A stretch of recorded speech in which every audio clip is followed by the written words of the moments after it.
At our wedding, my fiancé Mason Smith arrived with his childhood sweetheart, Luna, and her parents. He publicly announced that today, he would marry both me and his childhood sweetheart. The guests' expressions varied, and my mom was so angry she almost fainted.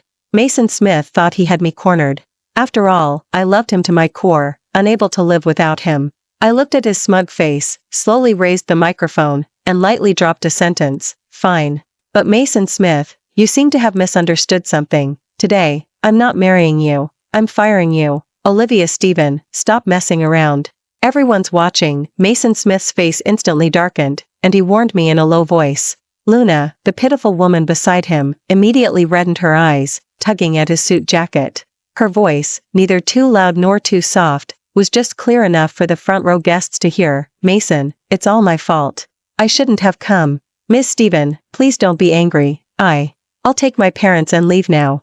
Luna's parents immediately put on a well-rehearsed performance. One sighed, the other wiped away tears. "Oh, my poor daughter, we are from a modest business. We don't seek status, we only wish to be by Mason's side." The entire family delivered a well-rehearsed performance, working together seamlessly. This classic scene of a man taking two wives instantly ignited the entire wedding reception. Flashbulbs flared like mad, and reporters, like sharks sensing blood, practically shoved their microphones into my face.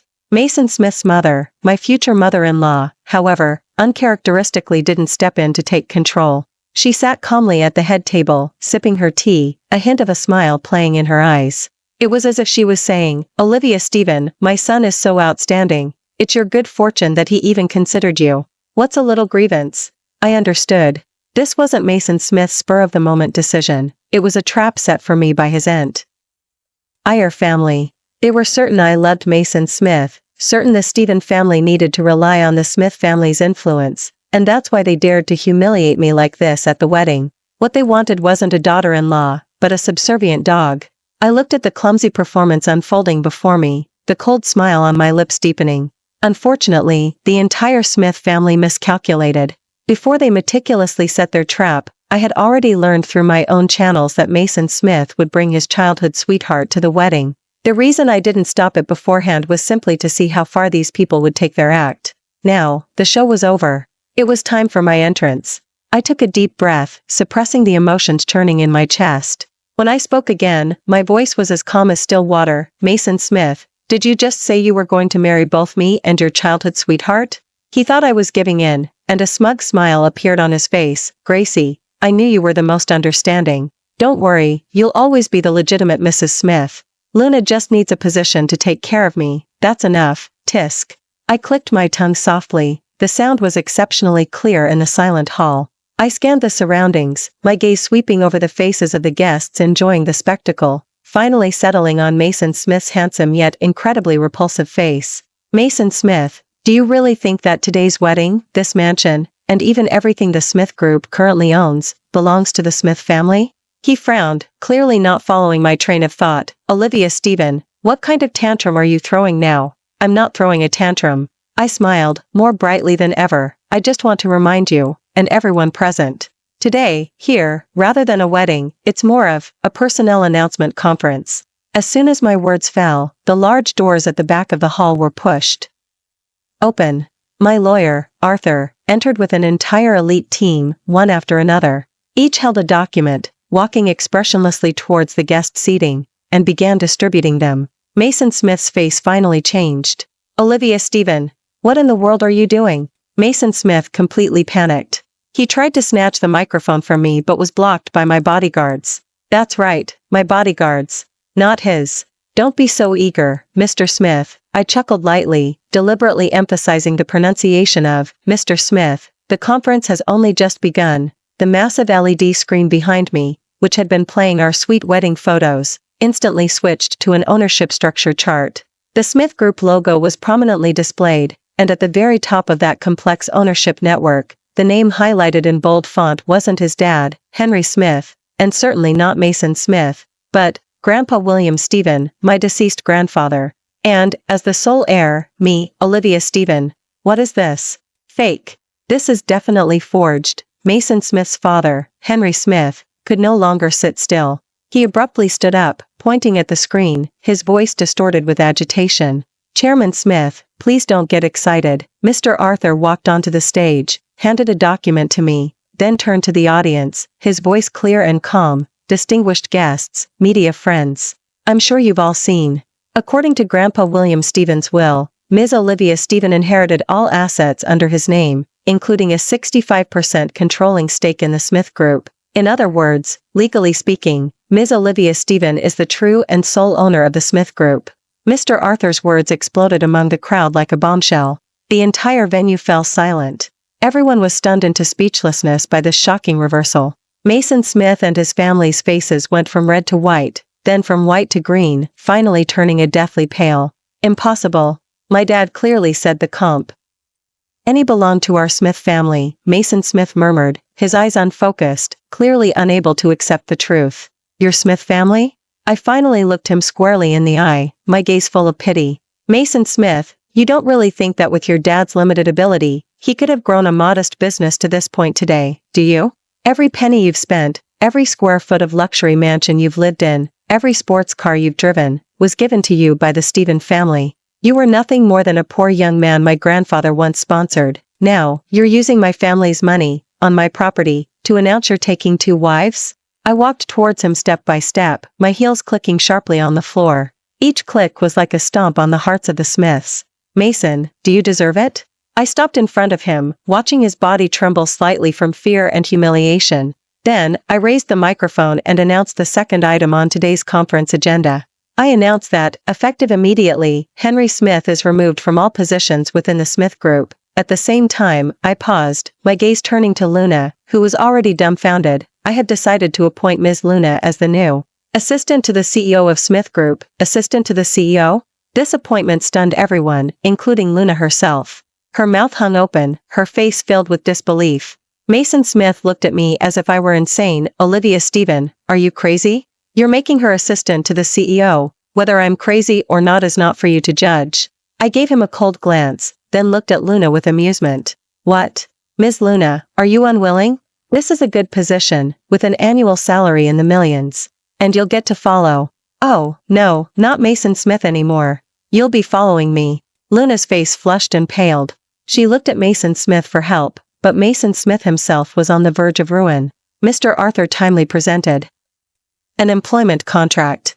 He characteristically tapped the desk with the end of his pen, making a tap sound. Ms. Luna, this is your employment contract. Of course, it also includes some special clauses. For example, within 3 years, you need to generate $50 million in net profit for the company. Otherwise, you will be personally liable for 3 times the breach of contract penalty. A penalty of $150 million. This was no employment contract. It was clearly a binding contract. Luna's parents, hearing this, went weak in the knees and quickly pulled their daughter back. No, no, no, we won't do it. We don't want any assistant position. That's not up to you. I chuckled softly. Didn't your family just say you didn't seek status, only to share Mason's burdens? Now the opportunity is here. Why are you backing down? Or is it that your so-called love, your so-called sacrifices, were all just empty words? My words left Luna's family speechless. Accepting meant jumping into a pit of fire. Refusing meant publicly admitting they were gold diggers, and their earlier performance of deep affection would become a complete joke. Luna was on the verge of tears. Just then, Mason Smith's mother, the elegant lady who had been calmly watching the show, finally couldn't sit still. She let out an, "Oh," and clutched her chest, theatrically fainting. "Mom!" Mason Smith exclaimed, and the scene instantly dissolved into chaos. Mason Smith rushed towards me amidst the commotion, grabbing my arm, his eyes bloodshot. "Olivia Stephen, do you have to be so ruthless? Even if the company is yours, were all our years of shared feelings fake?" He started playing the emotional card. I looked at him and suddenly found it amusing. Feelings? I shook off his hand as if I had touched something dirty. "Mason Smith, you're talking about feelings with me? Do you remember, 3 years ago, how you begged me, on your knees, to get that project? That rainy GHT 3 years ago was as unforgettable as today. Mason Smith's company had hit a fatal snag. Its capital chain was broken. If he didn't secure new investment, he'd have to declare bankruptcy the next day. He got drunk and rushed to my house, kneeling in the rain, calling my name over and over. "Gracie, please, help me. Only you can help me." He clutched my pants leg like a desperate child. As long as you get Grandpa William to invest, I, Mason Smith, swear I'll treat you well my whole life. I'll give you everything I have. Back then, I was blinded by love. I looked at him, drenched and disheveled, and my heart ached beyond measure. I risked my grandfather's scolding, secretly took his seal, and stamped it on the investment contract. That money saved Smith Group, and overnight, Mason Smith transformed from a precarious entrepreneur into a new business elite. After that, he indeed treated me very well. Morning and evening greetings every day, carefully prepared anniversary gifts, thoughtful filial piety towards my parents. He did everything flawlessly, making me believe for a time that I was the happiest woman in the world. He built a perfect love fairy tale for me. Now that I think about it, it wasn't a fairy tale, it was a cage custom made for me. He put me on a pedestal, so high that I couldn't see the deep calculations in his eyes. He took such good care of me that I gradually lost the ability to live independently. He always said, "Gracie, I'll take care of small matters. You don't need to worry, Gracie. Business matters are too complicated. A girl like you doesn't need to understand them. Gracie, you just need to be beautiful, and I'll take care of making money." These words, now, sounded like poison. He didn't love me, he was raising me, turning me into a useless person who couldn't survive without him. And I, foolishly, took it all as proof of his deep affection. Even when he took my proposal, successfully bid in his own name, and received a standing ovation, I hid in a corner, proud of him. My talent, my hard work, all became stepping stones for his rise. Mason Smith, I pulled myself from my memories, looking at his face still trying to feign affection. Are the feelings you speak of referring to you spending my money while keeping your childhood sweetheart on the side, or are they referring to you taking my plan to claim credit, only to tell me afterward that women who are too smart won't get married? Every word of mine was like a knife, sharply piercing his heart. The color drained from his face, inch by inch. How did you know? If you don't want others to know, don't do it. I sneered. Did you really think that these 2 years I spent playing along with you, I knew nothing? He staggered back a step, his eyes filled with terror and disbelief.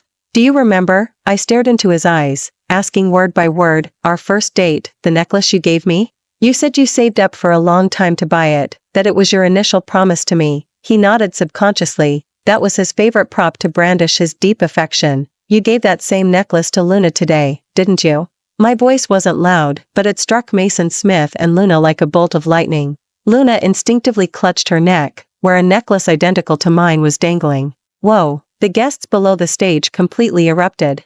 Giving identical tokens of love to your fiancé and your childhood sweetheart. What kind of epic scumbag move was this? The reporters' flashbulbs were blinding. A seemingly seasoned female reporter, known as Sarah, spoke directly, her voice resounding. Mr. Smith, is what Ms. Stevens saying true? You're two-timing and using the same gift to deceive the feelings of two women. Don't you find this despicable? Sarah's question was sharp and direct, like a knife, tearing away Mason Smith's last shred of pretense. He completely panicked, stammering his defense. No. Listen to me. That necklace was just a coincidence. Coincidence? I scoffed as if I'd heard the biggest joke. Then do you dare to play the recording from your phone for everyone to hear? Mason Smith's face instantly turned ashen. Of course, he wouldn't dare. Because inside, there were recordings of his conversations with his cronies. Mason, you're amazing.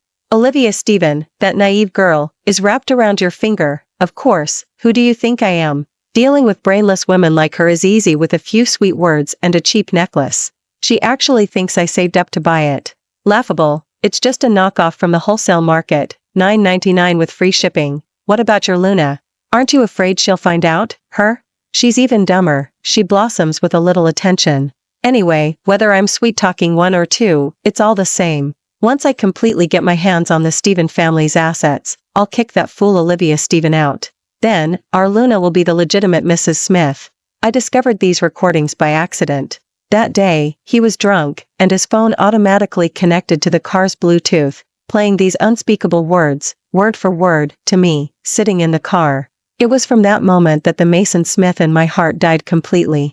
Seeing he said nothing, I didn't press him further. I nodded to Mr. Arthur.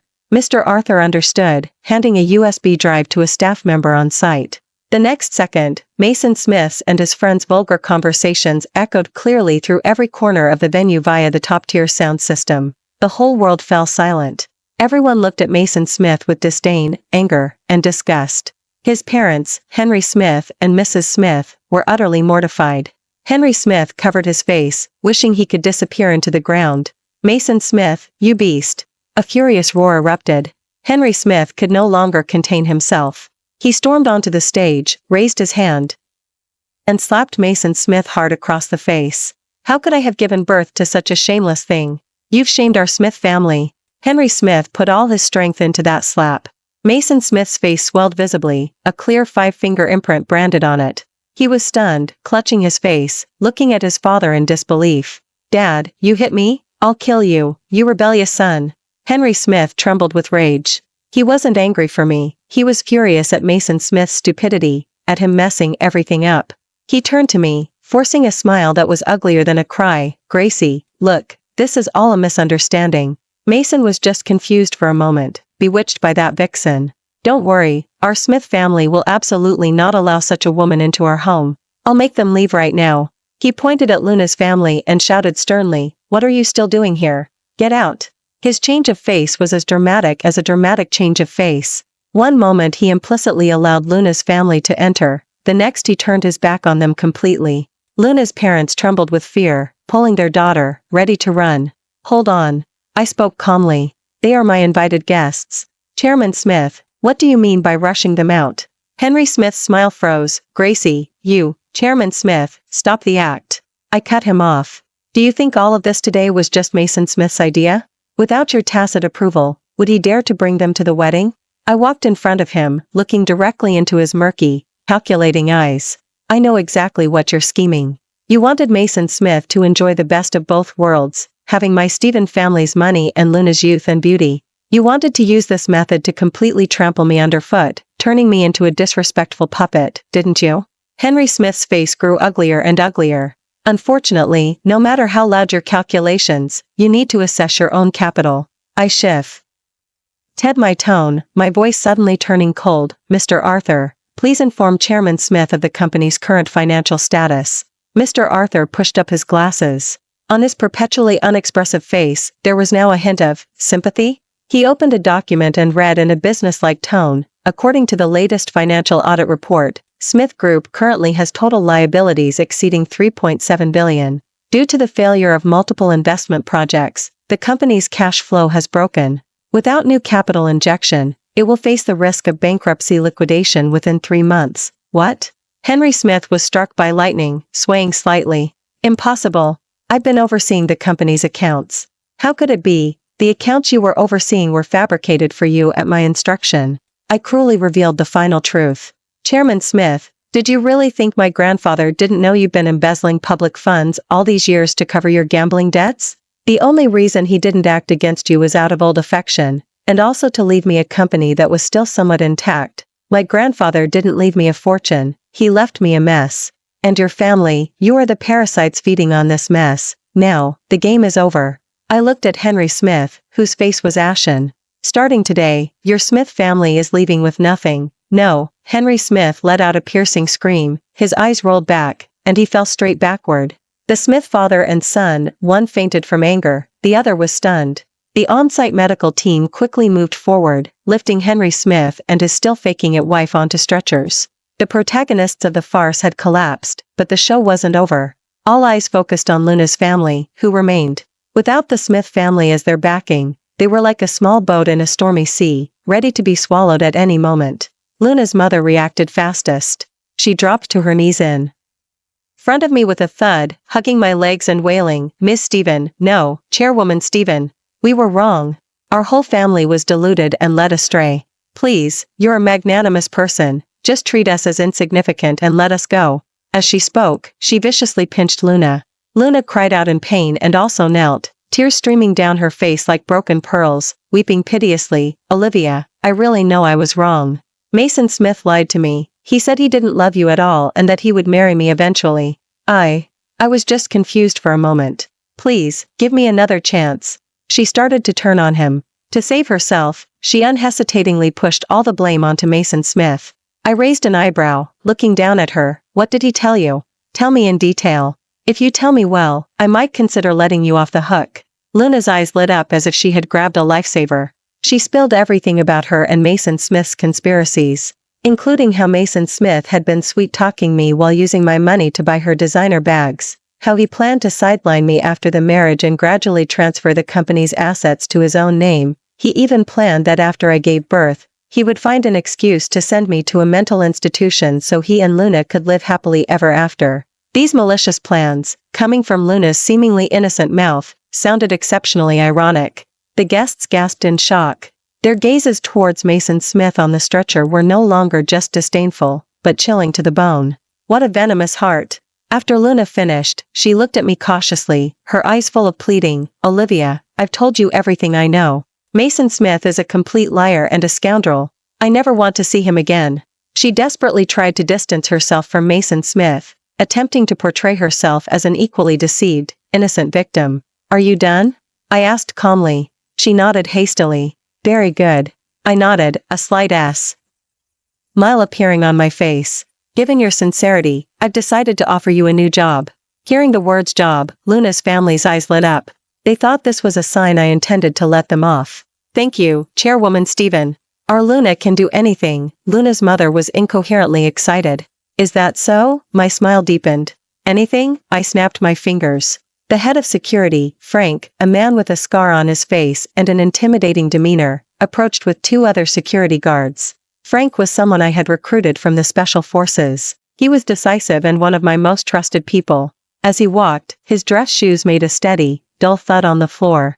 Each step felt like a stomp on the heartbeats of Luna's family. Captain Frank, I pointed at Luna, assign her a new position. Frank nodded expressionlessly. Yes, Chairwoman Stephen. He took out a brand new contract and a work uniform from his pocket and threw them in front of Luna. It was a blue janitor's uniform. Starting today, you will be responsible for cleaning all restrooms from the 1st floor to the 36th floor of the company's headquarters, Building A. My voice wasn't loud, but it clearly reached everyone's ears.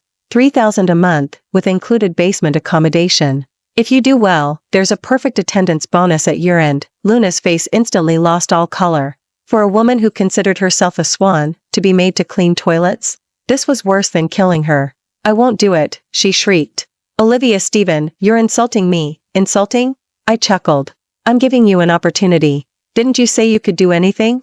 Or are you saying that in your eyes, a janitor's job isn't a job, you? She was too angry to speak. Her parents also reacted, throwing a fit and crying, you can't do this to our Luna. You're bullying people. We're going to sue you. Sue me? I scoffed as if I'd heard something hilarious. Fine, you're welcome to. But I must remind you, Ms. Luna just admitted orally that she conspired with Mason Smith to defraud and transfer my personal assets, which constitutes commercial fraud.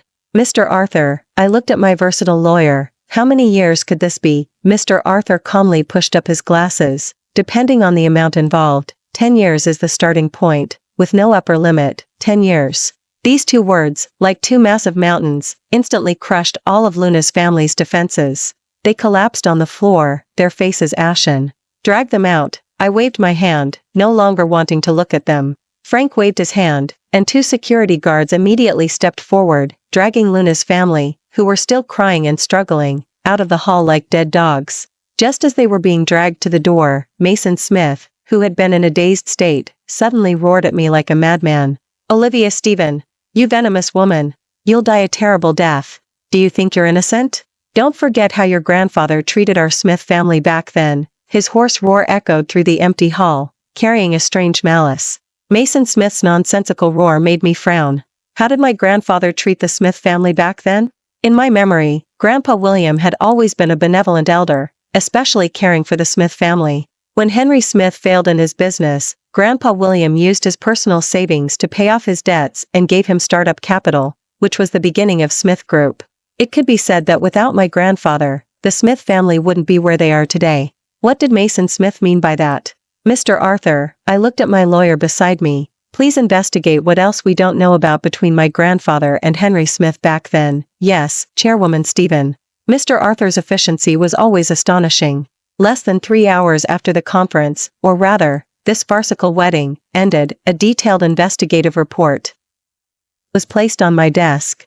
The contents of the report shocked me and angered me even more. It turned out that Henry Smith's business failure back then wasn't due to poor management at all. but because he was addicted to gambling and had racked up massive debts totaling 9 figures in Las Vegas. The debt collectors found his home, threatening to chop off his hands if he didn't repay. It was Grandpa William, once again soft-hearted, who used his personal connections to pay off all his gambling debts, pulling him back from the brink of death.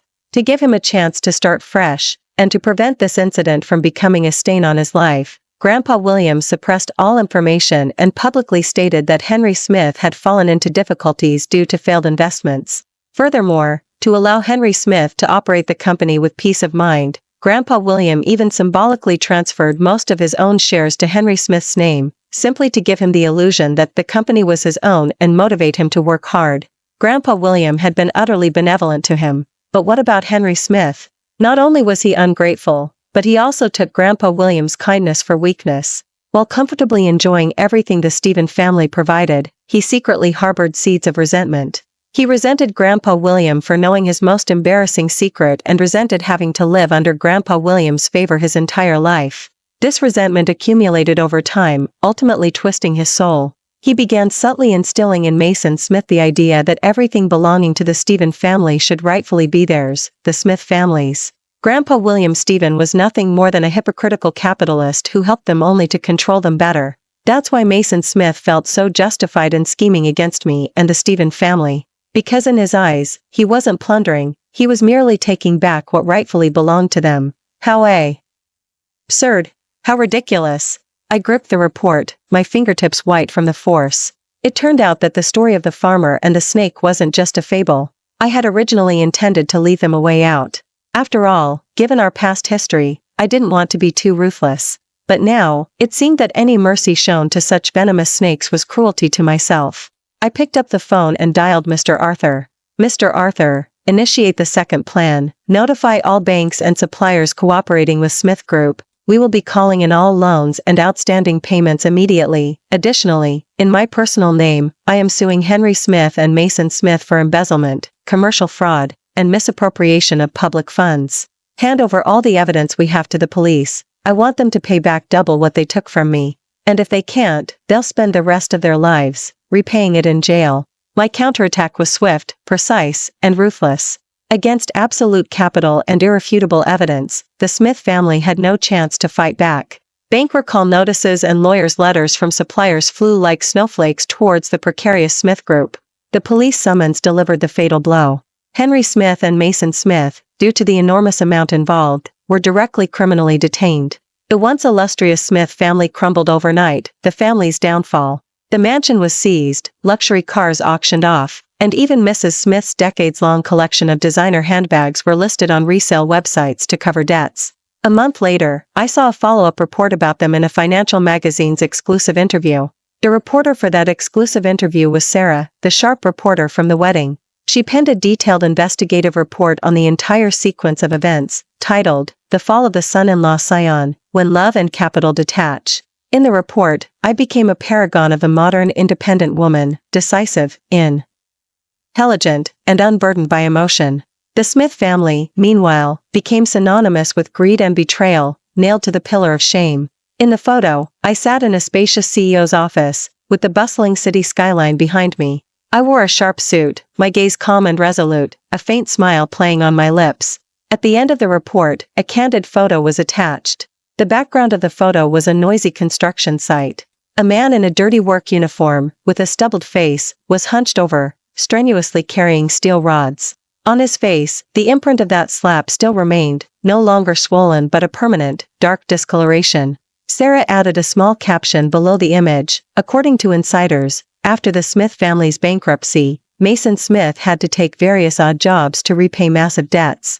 The former golden boy of the elite, now reduced to a construction worker, is a lamentable sight. As for Luna, she didn't last long enough to clean toilets.